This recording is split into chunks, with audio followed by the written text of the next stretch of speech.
सबको हेलो और जय मसीह की। प्रभु में सदा आनंदित रहो।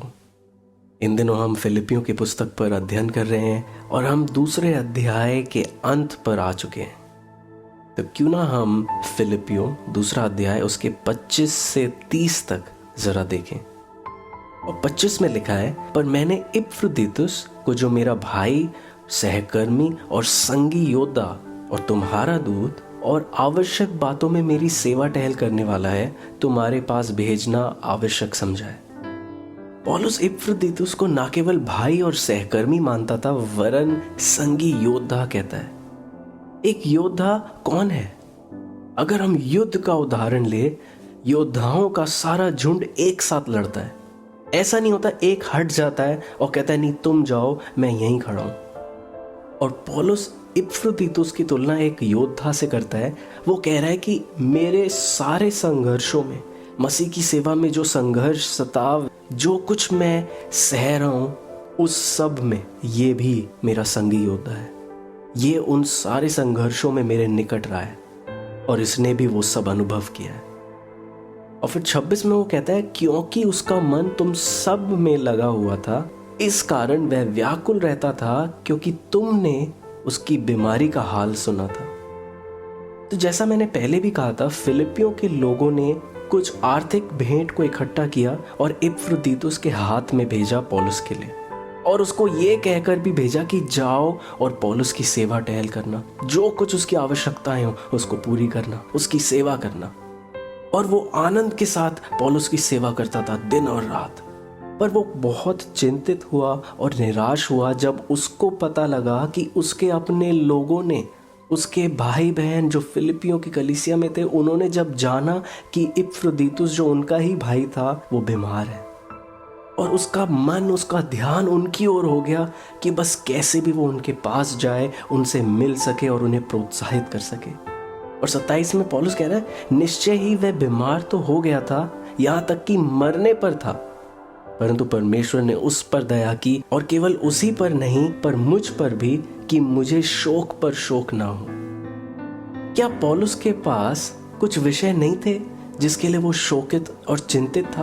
बहुत कुछ था, बहुत बातें थी जो उसे दर्द और पीड़ा में डालती थी, पर वो परमेश्वर का धन्यवादी था जब प्रभु ने इपफ्रुदीतुस पर दया की, उसे चंगा किया, उसको एक नया जीवन दिया।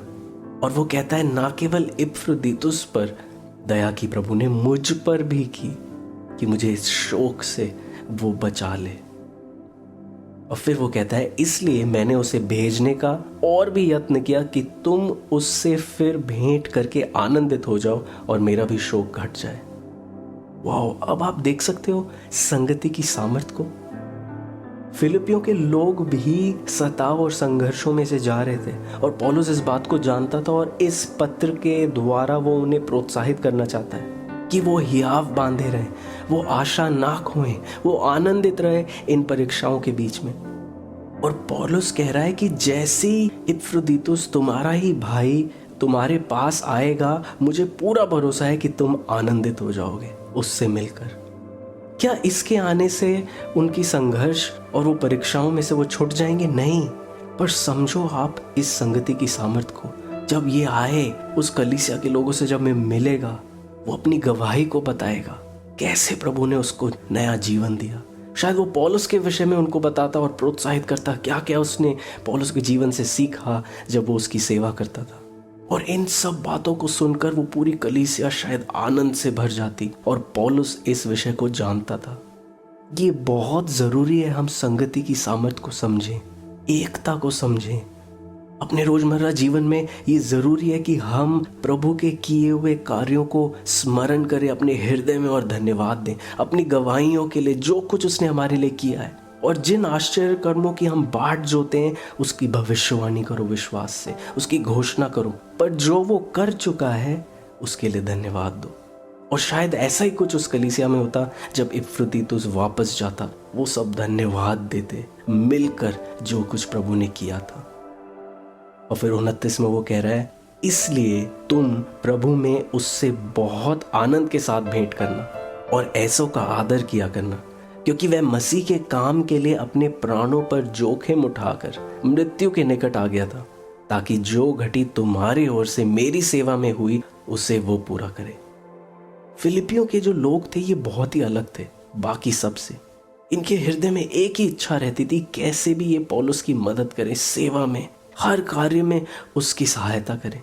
बस आर्थिक रीति से नहीं, कैसे भी वो उसकी सेवा टहल करें, क्योंकि वो बहुत धन्यवादी थे पौलुस के जीवन के लिए।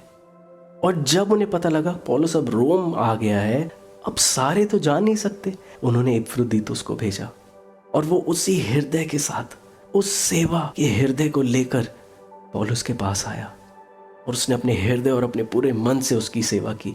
वरन पौलुस की नहीं, लिखा है मसीह की सेवा के कार्य में वो लगा।